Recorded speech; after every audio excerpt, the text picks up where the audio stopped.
వి gold trusted gold buyers తాకట్టులో ఉన్న బంగారాన్ని విడిపించి ఈ రోజు ఉన్న మార్కెట్ ధరకే కొనబడును.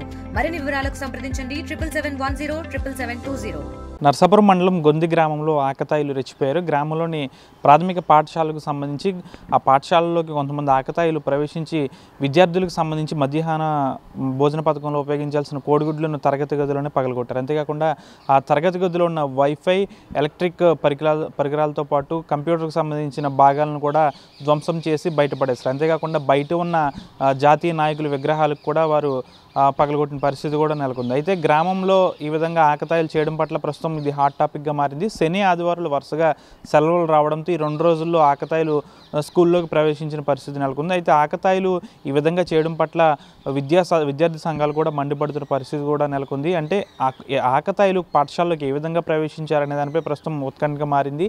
స్కూల్ హెచ్ఎం గతంలోనే కొంతమంది ఆకతాయిలు ఈ విధంగా ఉండడంతో గతంలో స్కూల్ హెచ్ఎం కొందరిపై అనుమానం వ్యక్తం చేశారు. ప్రస్తుతం కూడా ఈ విధంగా చేసింది వారేనా అనే కోణంలో కూడా పోలీసులకి అయితే హెచ్ఎం అయితే కంప్లైంట్ అయితే ఇచ్చారు.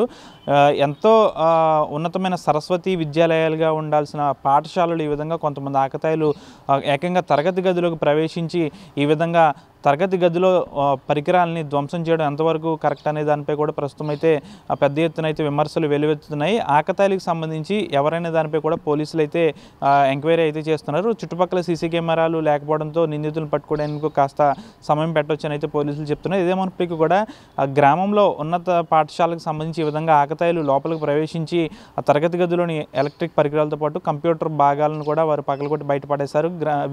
లోపల కోడిగుడ్లకు సంబంధించి వాటిని కూడా పగలగొట్టారు. ఎంత దారుణంగా ఆకతాయిలు వారు ప్రవర్తిస్తే ఈ విధంగా చేస్తారనేది ప్రస్తుతం ప్రశ్నార్థకంగా మారింది. కాబట్టి వీరు ఈ విధంగా ధ్వంసం చేశారు కాబట్టి వారు ఏమన్నా మద్యం సేవించారా లేకపోతే గంజాయి సేవించారా అనే దానిపై కూడా కాస్త అనుమానాలు వ్యక్తమవుతున్నాయి. ఎందుకంటే దాదాపు నర్సాపురం చుట్టుపక్కల ప్రాంతాల్లో గతంలో కూడా గంజాయి అనేది విచ్చలవిడిగా లభిస్తుంది. కాబట్టి ఈ చుట్టుపక్కల ప్రాంతాల్లో గ్రామీణ ప్రాంతాల్లో గంజాయి అనేది విచ్చలవిడిగా దొరుకుతుంది. కాబట్టి కొంతమంది ఆకతాయిలు గ్రామాల్లోని ఆకతాయిలు గంజాయిలకి బానిస ఈ విధంగా పాఠశాలల్లో లోపలికి ప్రవేశించి ఈ విధంగా చేశారనే దానిపై కూడా అనుమానం వ్యక్తం అవుతుంది. ఏదేమైనప్పటికీ కూడా పోలీసులకి కేసు అయితే పెను సవాల్గా మారింది. ఎవరైతే ఈ విధంగా చేశారో ఆకతాయిల్ని పట్టుకునే పనిలో అయితే పోలీసులు పడ్డారు. ఏదేమైనప్పటికీ కూడా ఇది చాలా దారుణమైన సంఘటన అని చెప్పుకోవాలి.